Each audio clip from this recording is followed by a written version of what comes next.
Boa noite a todos e a paz do Senhor. Somente agora que tomamos a iniciativa de trazer uma palavra com respeito a este quadro preocupante que assola não apenas a nossa cidade, mas o Estado, o país, enfim, as nações, o globo terrestre. Trata-se desta epidemia ou pandemia, como muitos já classificaram, mas olhando à luz da Bíblia, porque nós, como cristãos, como evangélicos, nós temos um norte a seguir. E este norte a seguir, por cada cristão verdadeiro, não é outra coisa senão a Bíblia, a palavra de Deus. Pergunta-se o que a Bíblia diz a respeito deste momento. Disse desde o princípio e que sempre houve pandemia. Eu creio que nós estamos bem lembrados de que houve a Zika vírus, a febre amarela e tantas outras que passaram. Porém, o quadro que nós estamos vivendo é um quadro um tanto diferente, em que as pessoas cada dia mais estão assim, inquietas, ansiosas, preocupadas com o que vai acontecer amanhã. Porém, a Bíblia Sagrada, a Palavra de Deus, ela, no capítulo de número 24, Jesus, ele falando com muita firmeza, ele foi muito enfático, falando sobre o que aconteceria no tempo em que estivesse próximo à sua volta, ou seja, implantar uma nova era, um novo tempo neste planeta Terra. Então, no capítulo 24 do Evangelho segundo escreveu Mateus, Jesus ele transmite o seu sermão profético. E no versículo de número 5, ele diz o seguinte, versículo 4, vede que ninguém vos engane. No versículo 5, ele ainda repete que muitos serão enganados ou enganarão a muitos. Muitos serão enganados.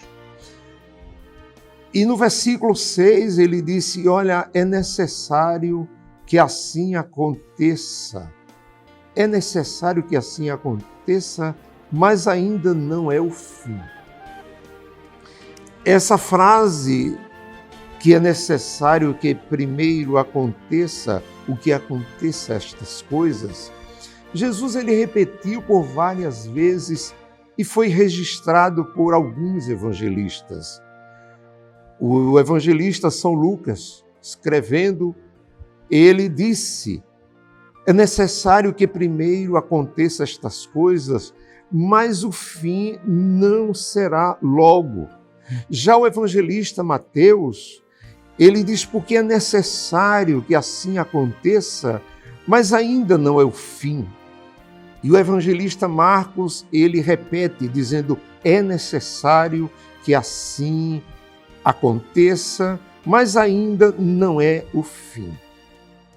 Mas o que eu quero chamar a atenção é que Jesus ele pronunciou várias vezes a palavra engano.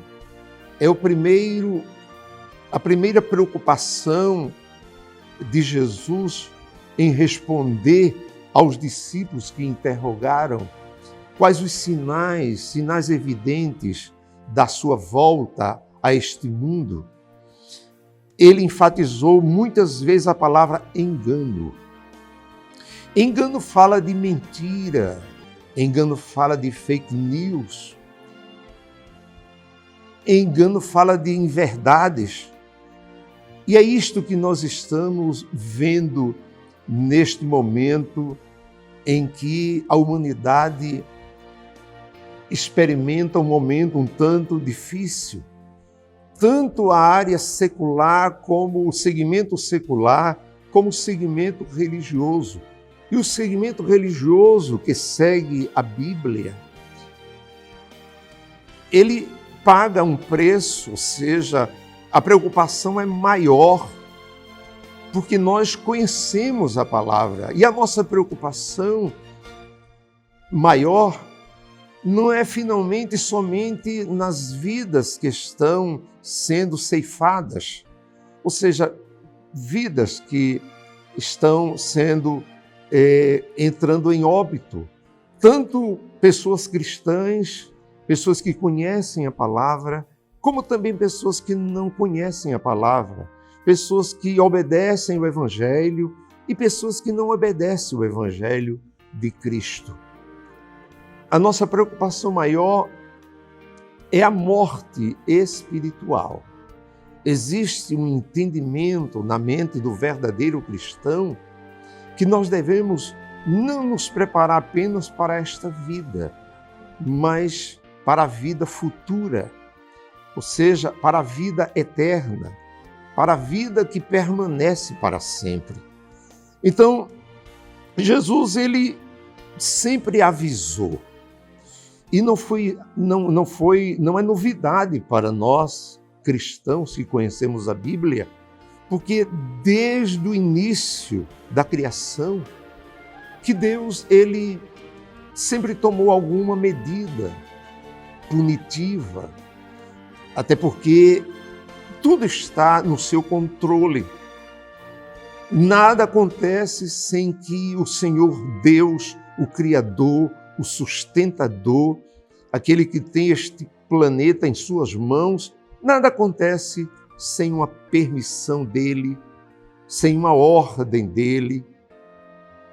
Então, ele avisa constantemente. Por exemplo, a gente vê que quando Deus viu a humanidade antediluviana, que estava em desobediência à sua palavra, sem querer obedecer os princípios da lei que ele estabeleceu, das normas que ele estabeleceu, ele puniu, mas antes de punir, ele estendeu a sua mão de misericórdia. Ele estabeleceu 7 dias para que o povo se arrependesse, mas mesmo assim o povo não se arrependeu. E essa misericórdia de Deus, ela é vista de uma forma muito clara em muitas partes da Bíblia, quando onde foi registrado algumas decisões de Deus com respeito à punição para aqueles que não obedecem o Evangelho. Portanto, que Deus te ajude, que Deus me ajude, que Deus nos ajude a sermos humildes e simples como o nosso Cristo, o nosso Jesus. Amém.